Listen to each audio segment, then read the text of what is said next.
Welcome to New Life Live, the premier place to receive free advice from Christian psychologists and counselors for the mental, emotional, relational, and spiritual challenges you face.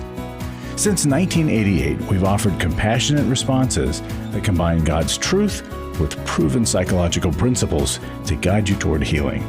Our phone lines are open. Call us now at 1-800-229-3000. Welcome to New Life Live. We are so glad that you're with us today. It is myself, Chris Williams, marriage and family therapist. I also have fellow marriage and family therapist, Dr. Sheri Keffer. Hey, great to be here with you. Yes, and marriage and family therapist, Dr. Jacqui Mack-Harris. Hey, Chris, how are you? Good. How are you doing? Good. All right, Jacqui, what's on your mind today? It's interesting. It's similar to something the last show that Sheri was talking about. This verse has been coming up in conversations that I've been having with people, where God says, "Take my yoke upon you."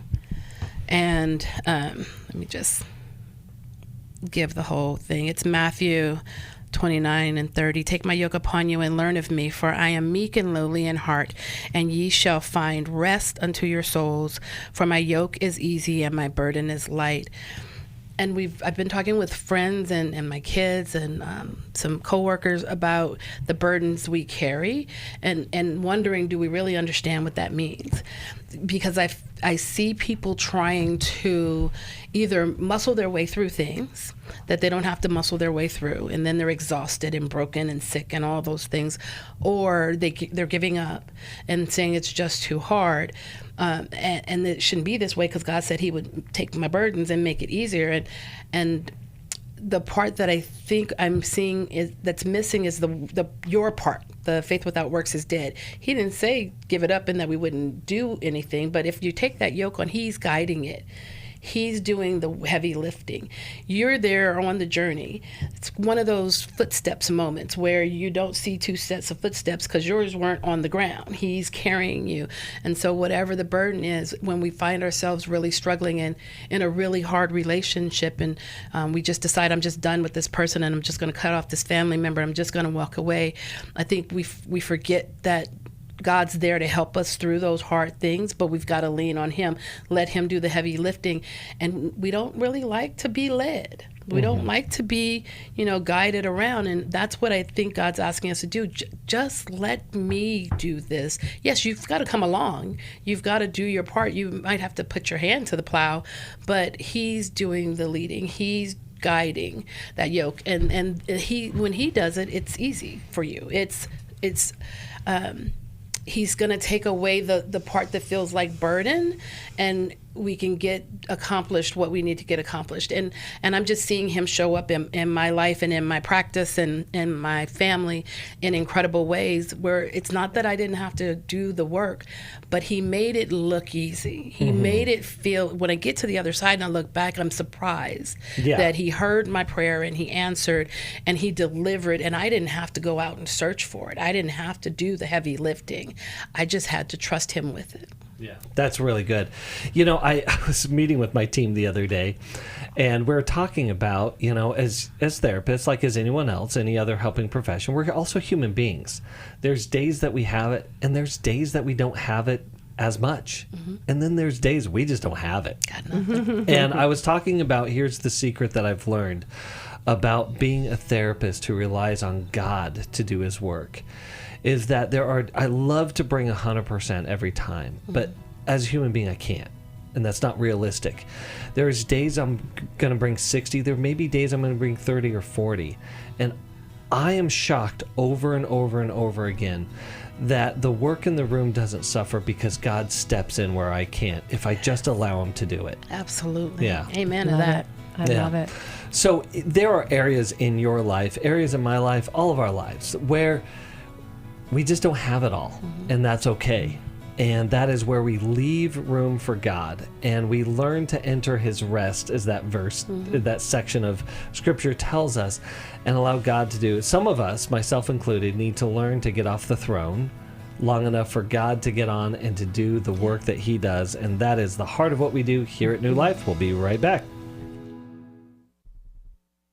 Restore, gave me strength, It gave me more belief in my faith. I met up with a group of women that are going through things that they had no control over. If you've been affected by betrayal, an emotional or physical affair, or pornography, the Restore Intensive will equip you with support and tools to help you through. When two people want to do their part, we can be restored. But if they don't, we can still be restored. We are not stuck because someone else made a decision. That God lets us weigh in on how we want to walk out our lives. Our wellness does not hinge on another person's decision. The Restore Intensive is coming to Washington, D.C. November 1st through the 3rd. Register online at newlife.com or call 1-800-NEW-LIFE and use the discount code NLL to save $50. I had a great experience at Restore. 1-800-NEW-LIFE and the discount code NLL.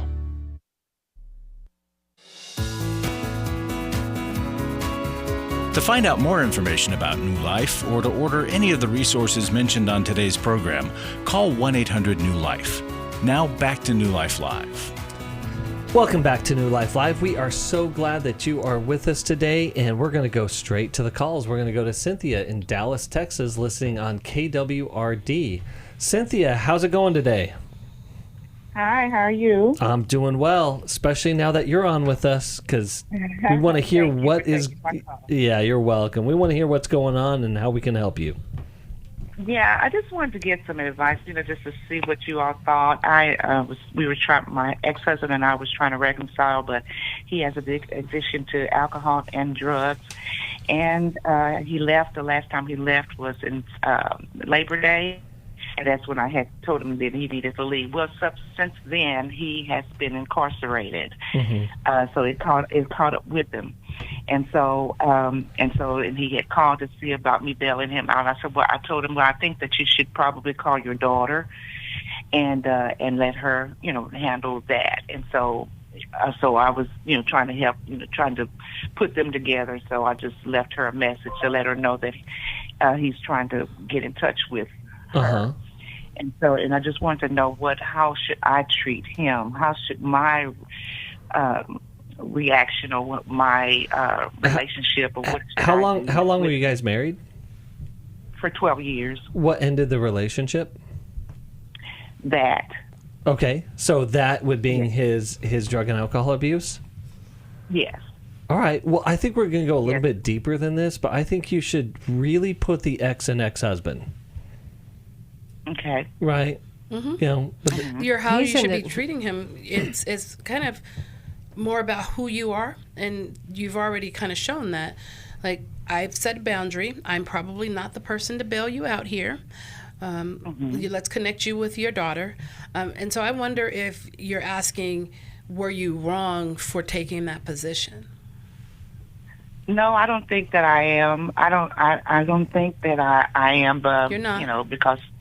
Yeah, and because I think that he knows already that I didn't want him coming back over here, and I told him that we need to probably go to his family's home and to work everything through, because that was the stipulation. I needed to see some changes, but actually I didn't see any. Yeah. And so, yeah. And he's actually gotten worse, right? In the heart of every rescuer. And I am a rescuer who's in recovery. Mm-hmm. But in the heart of every rescuer is some little nagging guilt. Something in there that says that in some way I'm going to try to manage what is going on with you. I'm going to try to manage your issue that you're in jail, drug and alcohol, which has only gotten worse, in order to reduce my fear, guilt, concern, anxiety. What's going on in you that would prompt you? We love that you called, but we are like leaning in so close, like puppy breath with you, trying to really understand what is that nagging thing inside of you that's asking that question. How should I treat him? Yeah. What do you think that's it? I thank you for that. I still love him, and I believe he loves me. And we were trying to work it out, and and that was the real deal for me. as far as filing for divorce, you know how you can think that you have control over something and you don't? Well, I thought that, okay, well, if I threaten him to divorce him, then maybe that'll shape him up. Yeah. But that wasn't that. Yeah, that's not. I learned that now. I can't play Holy Ghost Junior, and that's what I was trying to do. Yeah. So you know what I think? You know what I think might be going on, Cynthia? I think that there's some unresolved grief, some complicated, it's called complicated bereavement, unresolved grief that you have not processed. Because thinking that it was, I'm grieving. I think I am grieving that what it was. I'm thinking about. I'm with the idea of what it was and how it used to be. Yes, and that's the grief part for me. Yeah, and what it could have been. The idea that if he could just get better, that this would be good. Yeah. And that letting go, that crying a river of tears. And actually, grief is not only sadness, it's anger. And sometimes rescuers, we don't let ourselves get angry over the fact that he, your husband, ex-husband, allowed the drugs and alcohol to take so much of your life. It stole years from you. Yes, it did. And so getting mad at the drugs and alcohol, getting mad at him is a part of grieving. And we can try to douse it with love, and we can try to douse it with fantasy, and we can try to douse it with spiritualizing it in order to make all those bad feelings go away. But I think there's a dark night of your soul that is necessary for you to enter into so that you can do what Chris said, is put the ex in this relationship and tell yourself you're never going back. You're never going back. It's not safe, and it will never be safe. What comes up in you when you hear me say that you're never going back?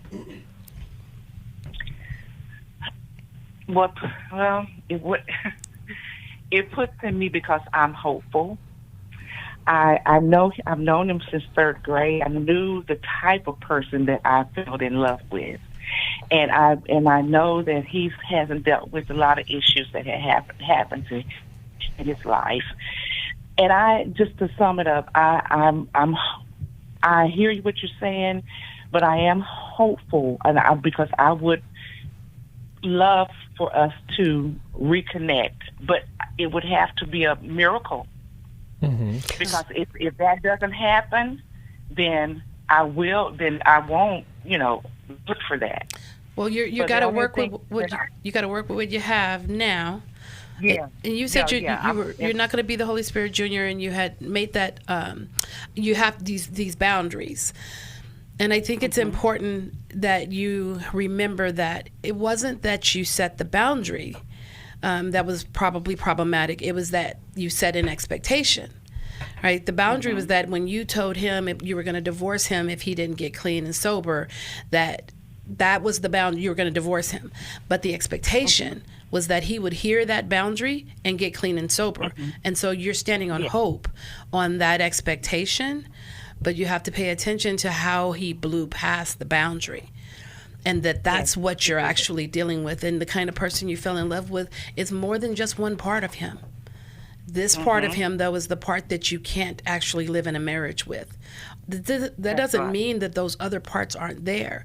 And so to Sheri's point, you may struggle with grieving because you're not going to be able to fully grieve and complete grief because you're still holding hope for that part of him that is under the influence of drugs and alcohol. That part of him that you remember, since you've known him from third grade, you've seen a lot, and you've seen him go through a lot, and you've seen him not deal with it. And so what you're saying is he's not the person who tends to deal with the problem. He medicates it. And so that you have to be able to sit with that in your grief and reconcile that while he is this amazing man that you love and would love to do life with, he also has this really big problem that shows up not just with the drugs and alcohol in the marriage, but in other problems that he hasn't dealt with in life. Can I take, because I love your openness, Cynthia. I can tell you have a very teachable and kind heart. If we were to take one step back into your growing up years, who's the parent that got away? What parent left? Where did you experience someone leaving you? Well, that's a good question. In my growing up, I grew up in a 2-parent home. Okay. I felt growing up that not being seen. Okay. Yeah, and I've been talking to the Lord about that myself because I've been trying to dive into things about me. How were you missed? You had busy working parents or parents that traveled? No, it was just that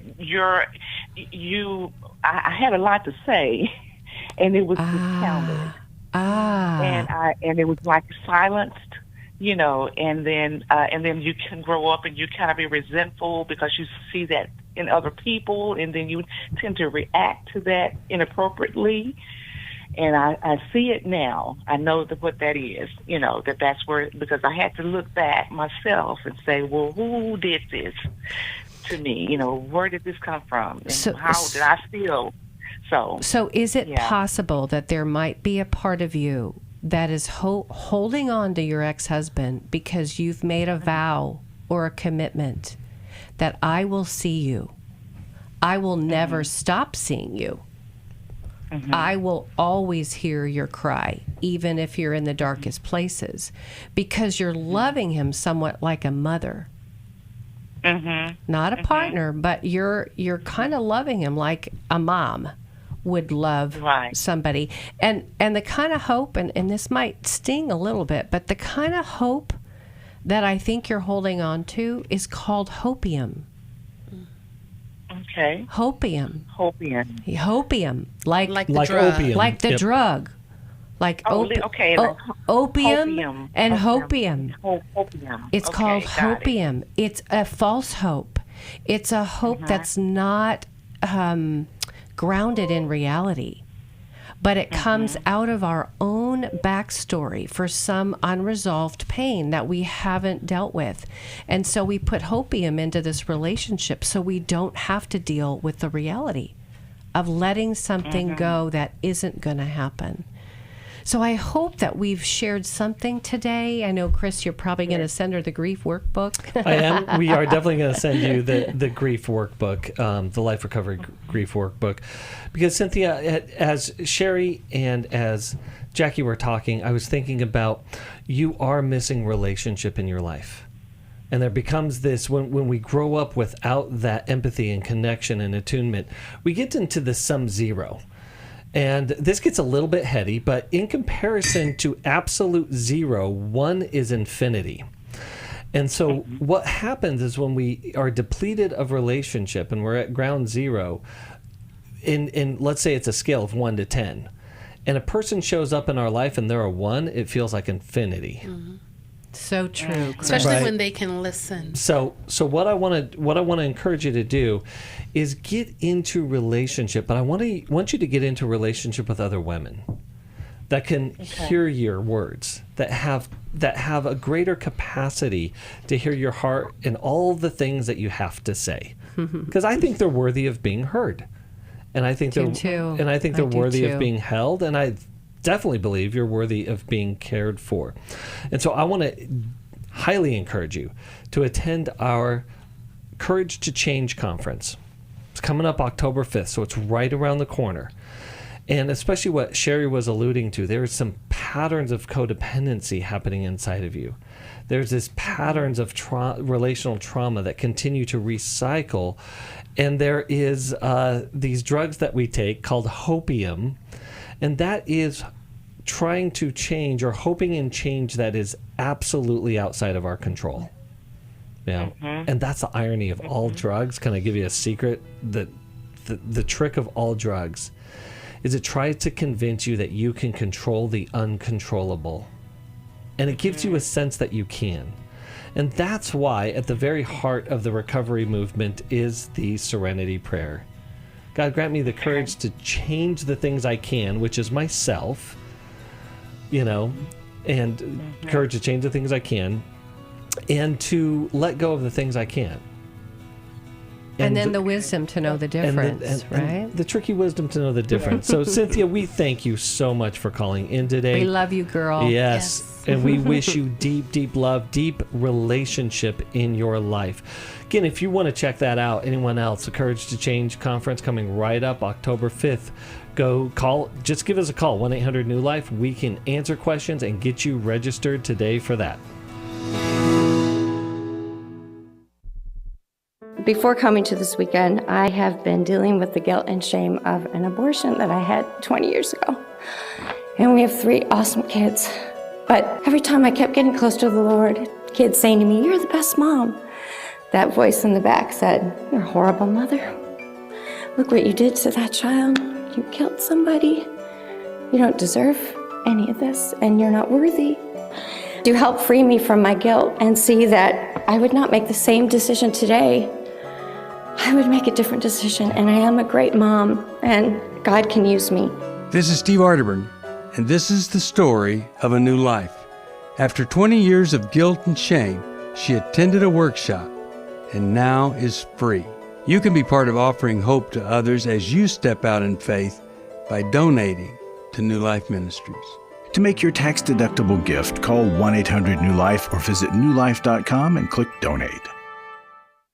I was sort of vaguely familiar that the 12 steps had some origination in the Bible. I found Life Recovery, and one of the things I liked so much was that it had such a broad appeal. It wasn't limited to just alcohol or drugs, that it was addressing a wide range of problems. At New Life, we believe everyone can benefit from a life recovery experience. There are life recovery groups all over the country. They take place online, in conference calls, and in person. And if there isn't one in your area, we can help you start one. We have startup materials, leaders' guides, CDs, Bibles, and more, all with discounts available for groups.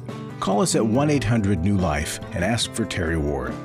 The 12 Steps have long been a great help to people in recovery because much of the 12 Steps' power comes from the fact that they capture principles clearly revealed in the Bible. The 12 Steps is really a pattern for all of us as Christians. Call 1-800-NEW-LIFE. That's 1-800-639-5433.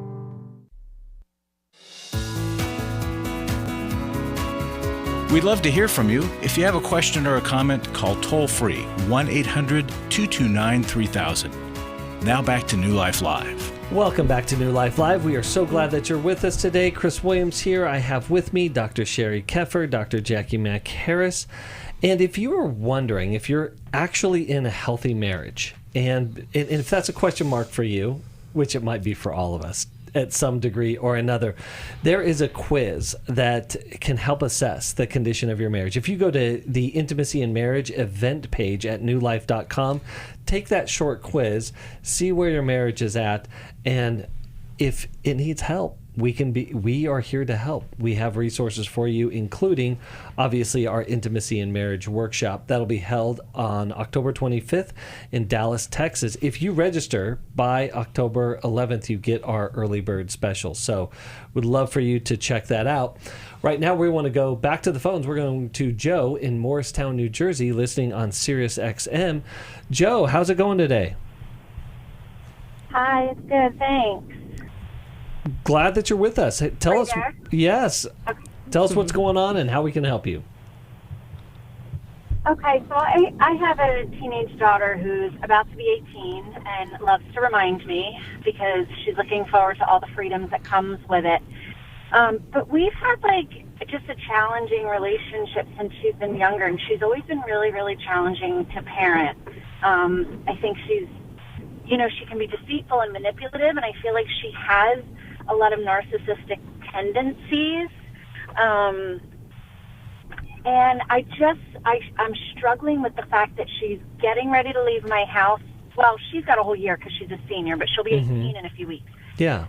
So there's this struggle of like, okay, you're still my child, but like soon in your eyes you're going to be an adult, and technically you will be. So how do I balance that? But then I guess I also struggle too with the fact because I feel like she's got these narcissistic tendencies. There's a lot of arguing. There's a lot of unwillingness to accept responsibility, and like I said, manipulation. And Joe, let me ask a quick question here, if you don't mind me jumping in. Is how aware is your daughter of her own emotional life or internal world?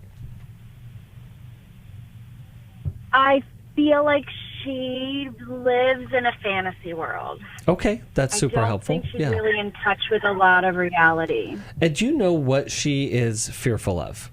What would be your daughter's primary fear in life?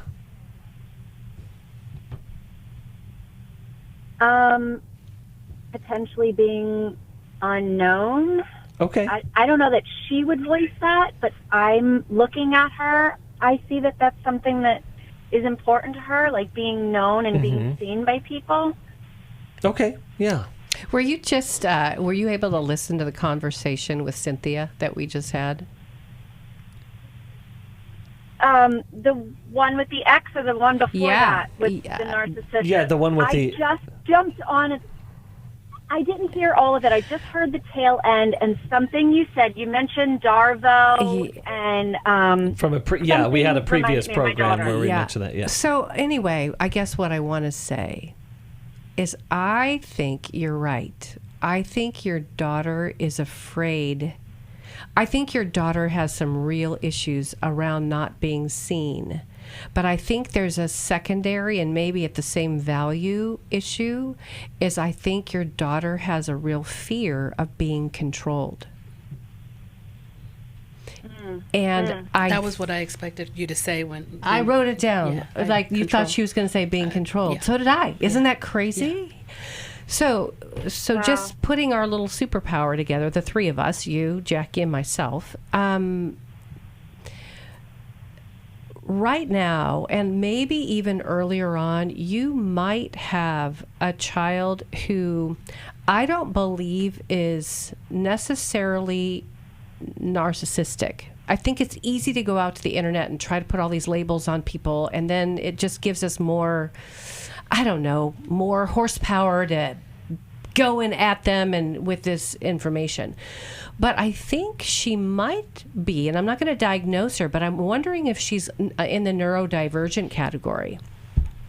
And what I'm saying is there are young people that grow up in families where they're somewhere on the spectrum of OCD. They've got incredibly brilliant minds.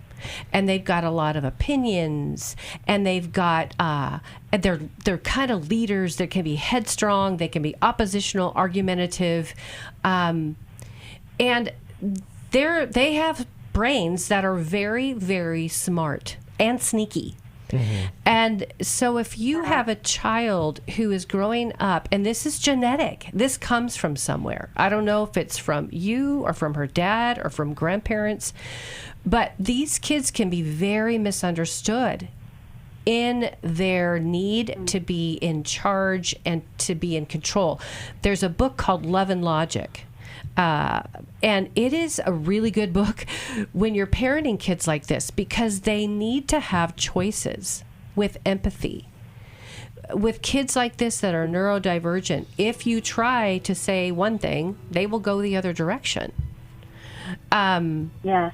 And so you get caught in these power struggles and headstrong struggles that are never ending. But it's really not their fault. It's how their brain is wired. And so we'll talk more. I know we have a break coming up, but just some food for thought. Yes. While we're on the break, be thinking about who she reminds you of in the family. Oh, that's a great question, Jacqui. Yeah. Yeah, who's your daughter remind you of? You know, this is a great call for me because I have a 13-year-old who sounds very similar. And so this is one of the reasons I love our calls, because we are not alone in our struggles.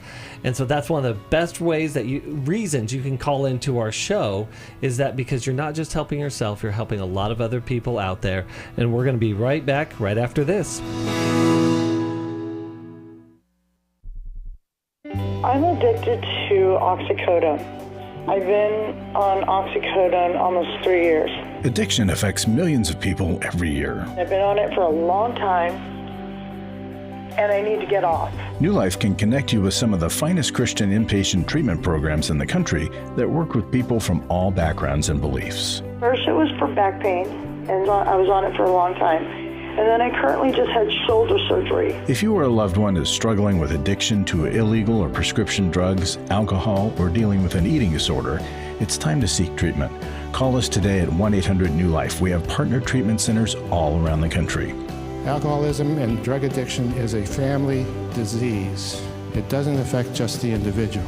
Call 1-800-NEW-LIFE. That's 1-800-639-5433, or visit us online at newlife.com. 1-800-NEW-LIFE.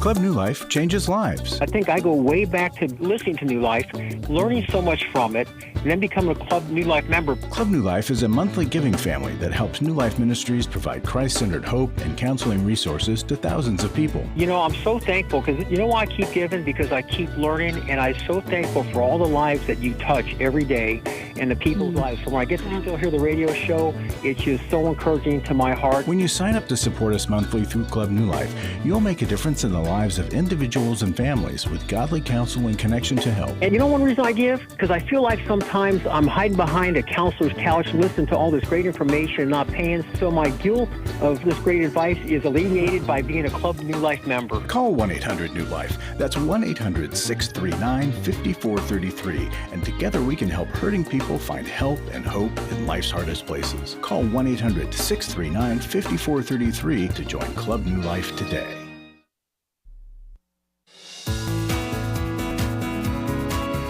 We're glad you joined us for New Life Live.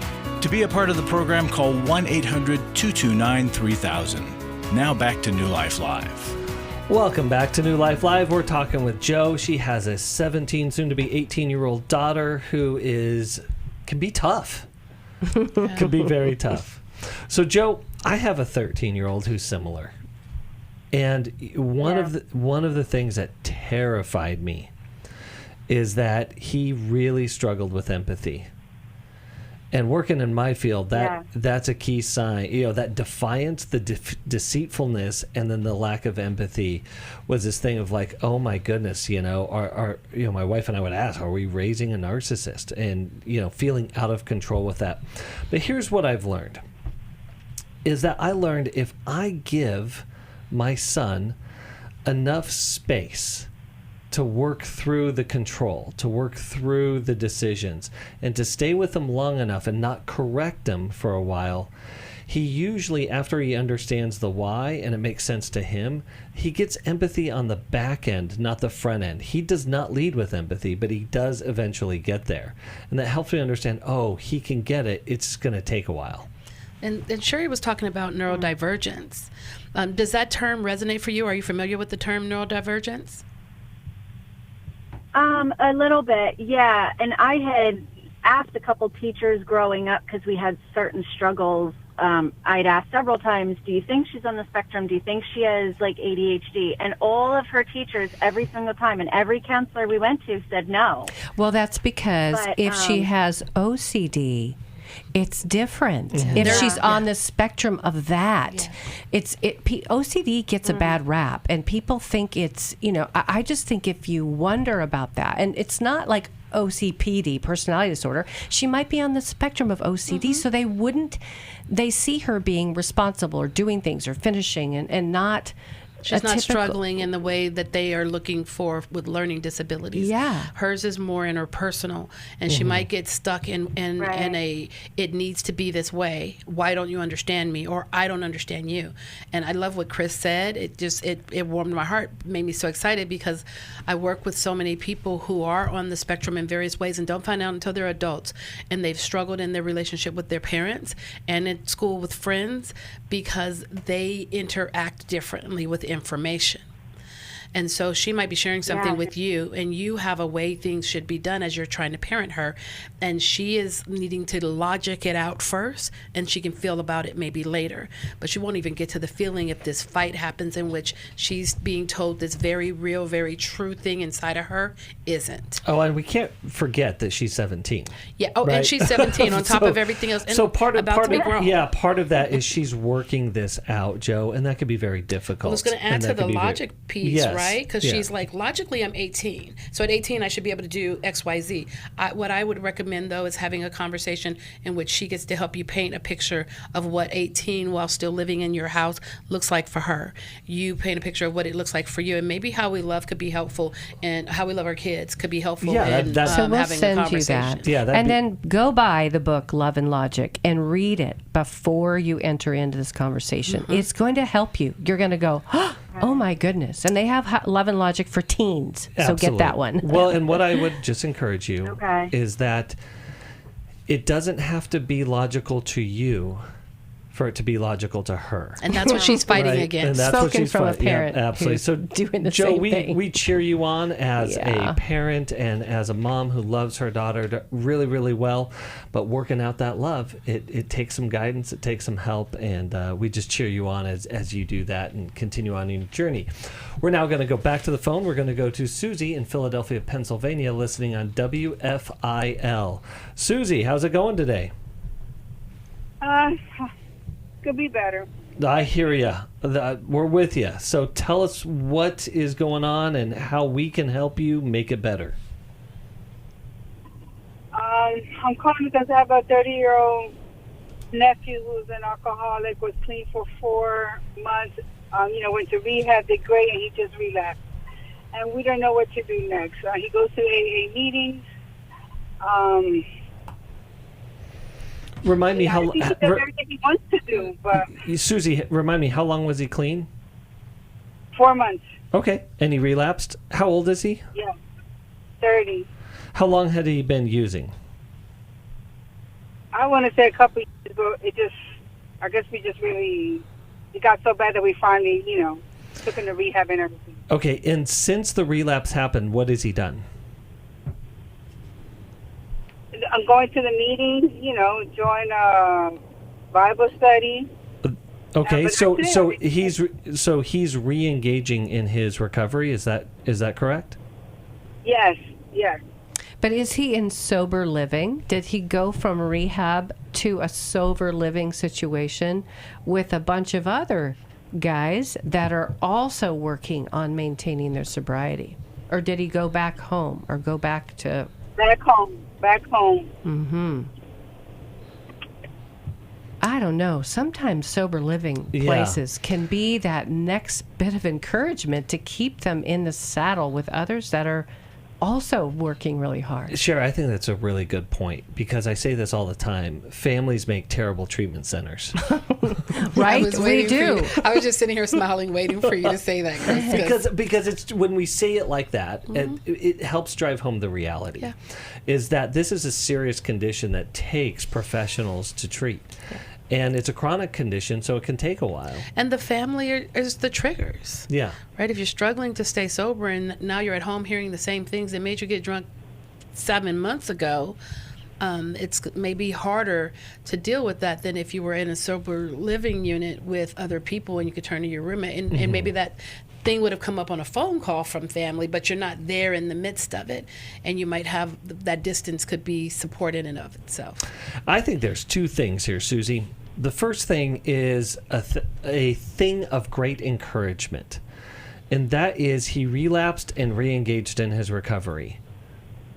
many of these stories are relapsing just back into lapse, back into the addiction. And it could take months, years, who knows if it ever gets back into. The fact that he re-engaged in his recovery so quickly is really important. And because relapse, honestly, is just a part of, it doesn't have to be, but it is common that it's a part of the recovery process. The other aspect of it, especially that Sheri was alluding to, is that relapse is a feedback mechanism that tells us something is missing. Something's not going right. Something's going on. And I oftentimes talk to my fellow struggling addicts.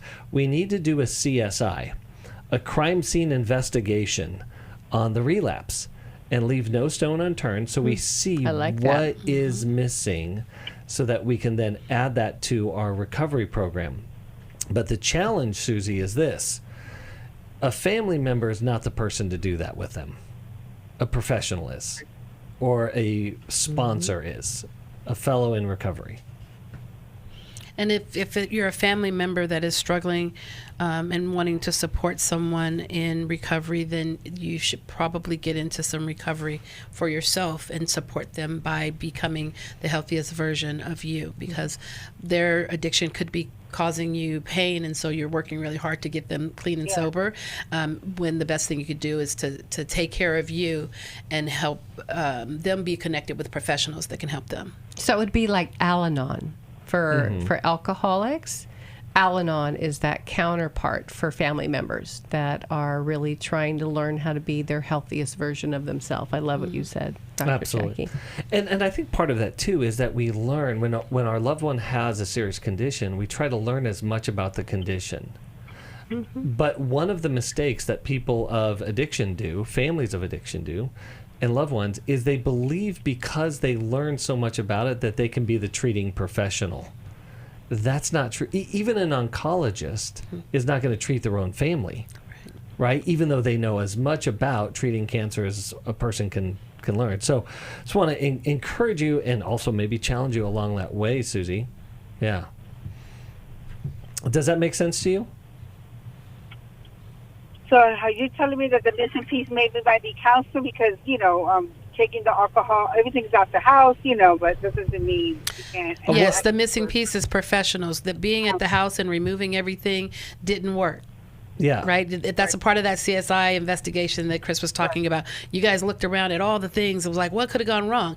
Oh, he was here with us. Well, so Susie, even that answer tells on you, right? If we remove the alcohol from the home, we are now in control of this thing. You are never in control of this thing. That's right? the assumption that the problem was the bottle of alcohol, and the problem is actually internal. Yeah, for him. absolutely. Yeah. So Susie, I'm super encouraged by him getting back into his recovery. Let's look at upping that. Let's look at getting him more support around his sobriety, around his recovery.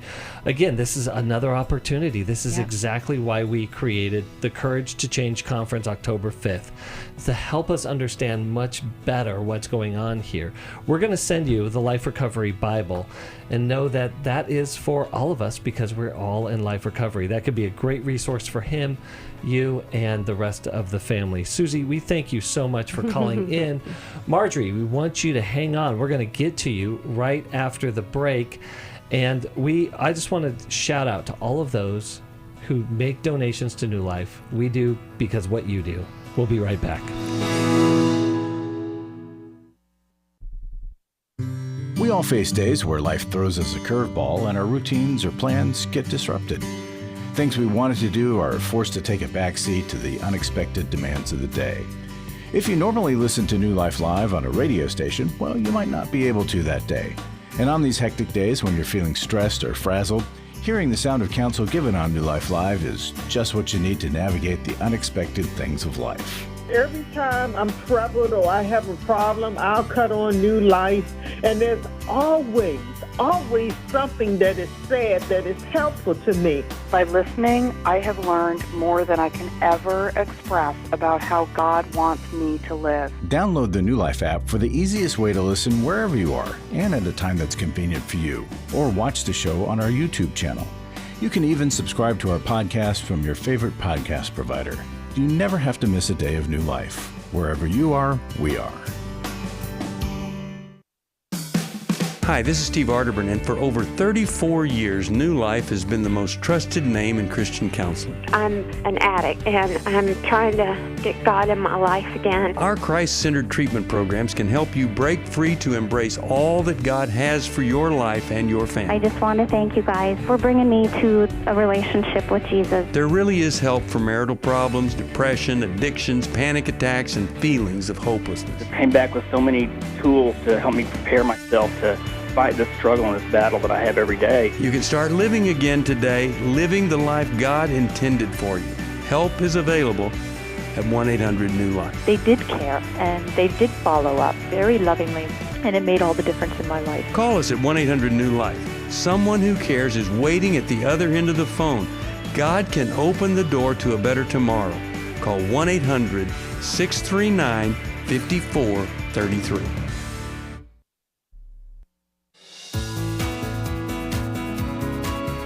To find out more information about New Life or to order any of the resources mentioned on today's program, call 1-800-NEW-LIFE. Now back to New Life Live.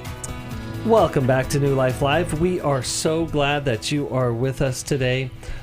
We had a supporter write us this. You answer so many life questions and address areas I am too blind to realize are creating the problem. I frequently pass on your wisdom to my grown children and friends, and I wrote down 3 of your wise sayings and clipped them to the lamp of my shade where they can be seen every day. Aww. She said, I'm blessed to be a Club New Life member. She's a supporter, and that she shares this with her friends. I want everyone else to follow that example, you know. And I want her to send a picture of your lampshade to us with the 3 sayings. Can you do that? Just yes. send it to us. Well, actually, she wrote the 3 sayings. She said, do the next right thing. Okay.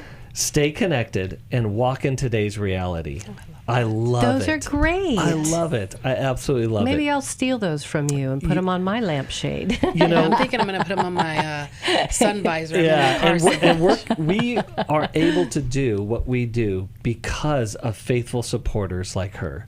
So join the club. Join Club New Life, or just donate today. You can go to newlife.com, press that donate button, and we will do our best to keep bringing you hope and healing in life's hardest places.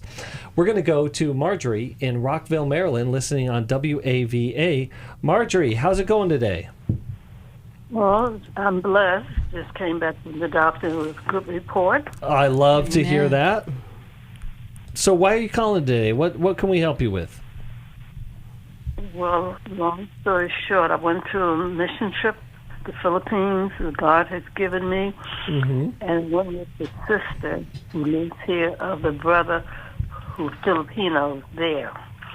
And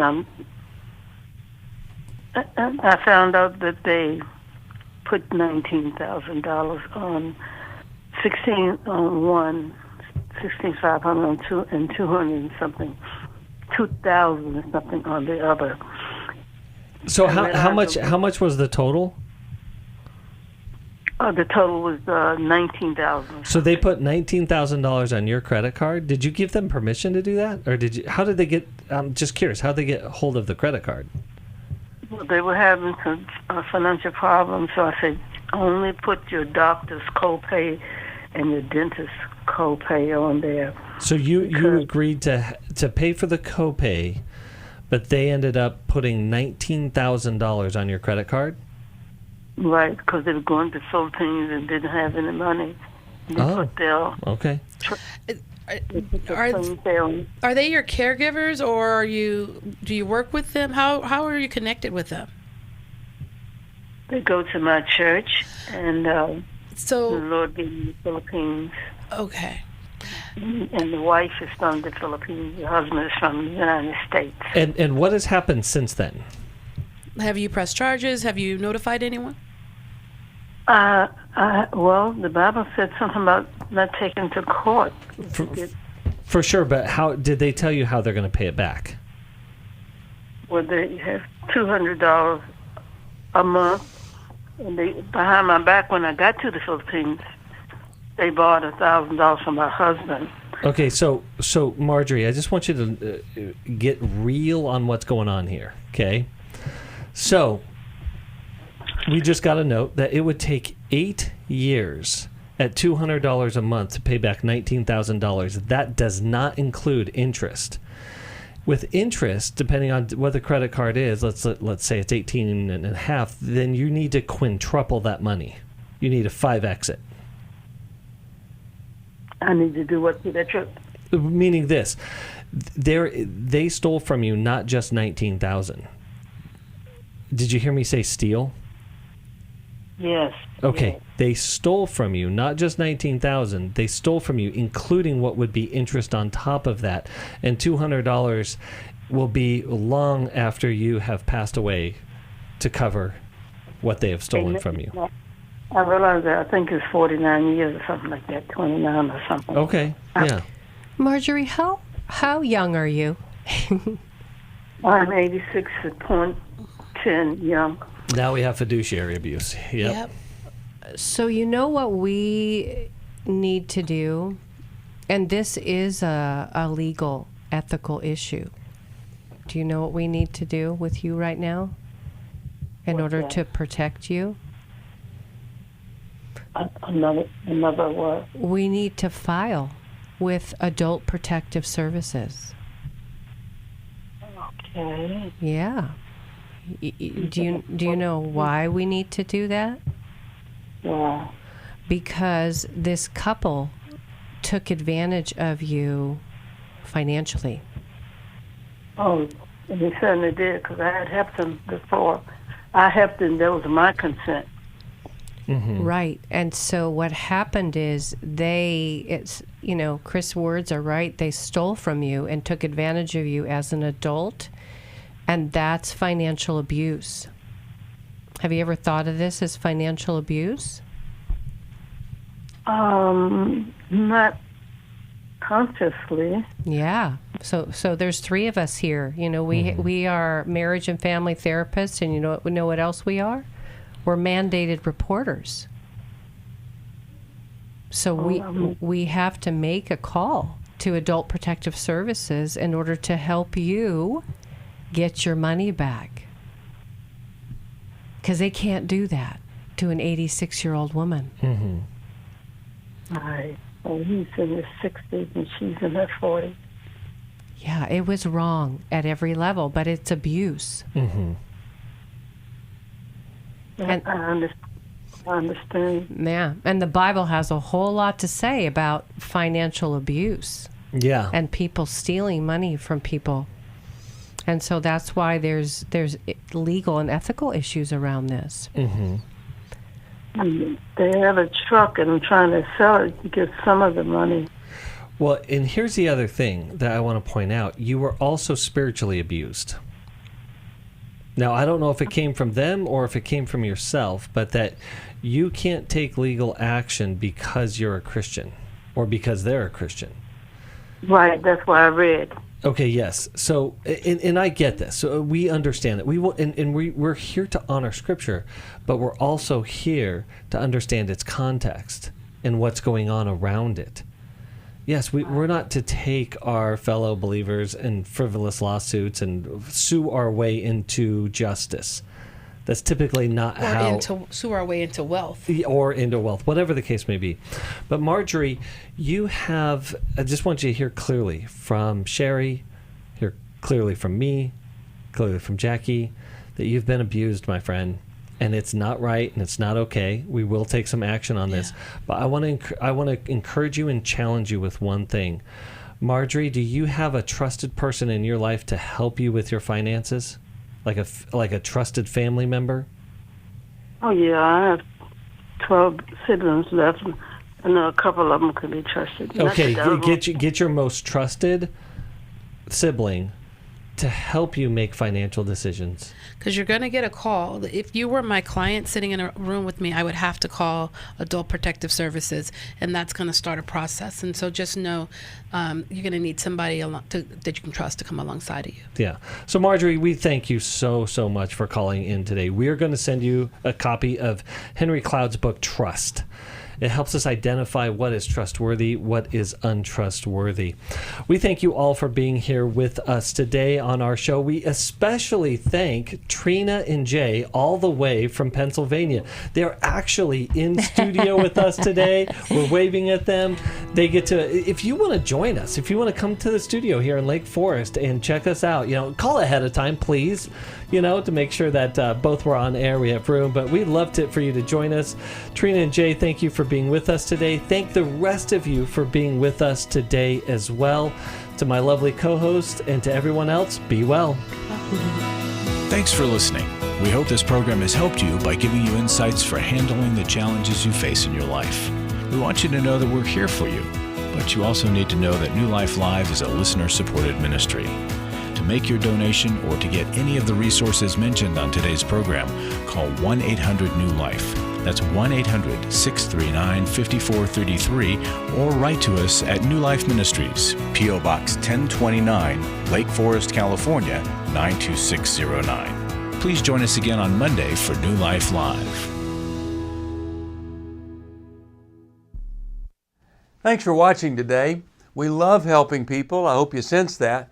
And we know that there's always hope if you find the right resource. Now, if something we've said to somebody else applies to you, that's fantastic. That's what we're hoping for. But also, if you want to join us directly, you can call 1-800-229-3000 between 1 and 3 Eastern Time, Monday, Tuesday, and Wednesday. Those are the best times to get through. And while you're here on YouTube, check out these other videos that we've done to help people see where they could grow or a different path to take. And if you do that, would you give us a thumbs up on the video? And please subscribe to this channel. There are many ways that we can help you outside of the radio program, and it's very hard for some to pick up a phone and dial 1-800-NEW-LIFE. But when you do, we put you in touch with somebody who cares about you, knows all the resources out there, and they're going to find the best for you. There is no reason to struggle alone. I hope to see you tomorrow. Hope you'll invite somebody else to come and join that maybe needs just a little bit of help along the way. I'll see you next time.